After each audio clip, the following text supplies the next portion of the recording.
The brain is an amazing and complex organ. And while many people are fascinated by the brain, they can't really tell you that much about the properties about how the brain works because we don't teach neuroscience in schools. And one of the reasons why is that the equipment is so complex and so expensive that it's really only done at major universities and large institutions. And so in order to be able to access the brain, you really need to, dedicate your life and spend 6.5 years as a graduate student just to become a neuroscientist to get access to these tools. And that's a shame because 1 out of 5 of us, that's 20% of the entire world, will have a neurological disorder. And there are 0 cures for these diseases. And so it seems that what we should be doing is sort of reaching back earlier in the education process and sort of teaching students about neuroscience, and so that in the future they may be thinking about possibly becoming a brain scientist. And so when I was a graduate student, my lab mate Tim Marzullo and myself decided that, what if we took this complex equipment that we have for studying the brain and made it simple enough and affordable enough that anyone, an amateur or a high school student could learn and actually participate in the discovery of neuroscience. And so we did just that. A few years ago, we started a company called Backyard Brains, and we make DIY neuroscience equipment. And I brought some here tonight, and I want to do some demonstrations. You guys want to see some? All right. All right, so I need a volunteer. So right before, what is your name? All right, Sam. I'm going to record from your brain. Have you had this before? No. Okay. All right. I need you to stick out your arm for science. Roll up your sleeve a bit. All right. And so what I'm going to do, I'm putting electrodes on your arm, and you're probably wondering, I just said I'm going to record from your brain. What am I doing with your arm? You have about 80 billion neurons inside your brain right now. They're sending electrical messages back and forth and chemical messages. But some of your neurons right here in your motor cortex are going to send messages down when you move your arm like this. It's going to go down across your corpus callosum, down onto your spinal cord, your lower motor neuron, out to your muscles here. And that is electrical discharge. It's going to be picked up by these electrodes right here. And we're going to be able to listen to exactly what your brain is going to be doing. So I'm going to turn this on for a second. Have you ever heard what your brain sounds like? All right, let's turn it on. So go ahead. Go ahead and squeeze your hand.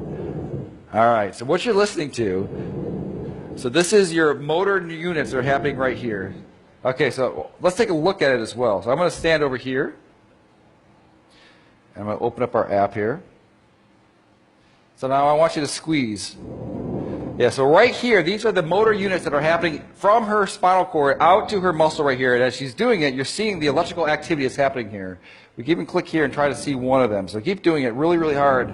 Yeah, so now we've paused on one motor action potential that's happening right now inside of your brain. Okay. Do you guys want to see some more? All right. That's interesting, but let's get it better. Okay. I need one more volunteer. Okay. What is your name, sir? Miguel. All right. You're going to stand right here. So Miguel, when you're moving your arm like this, your brain is sending a signal down to your muscles right here. I want you to move your arm as well. All right, so your brain is going to send a signal down to your muscles. And so it turns out that there is a nerve that's right here that runs up here that innervates these 3 fingers.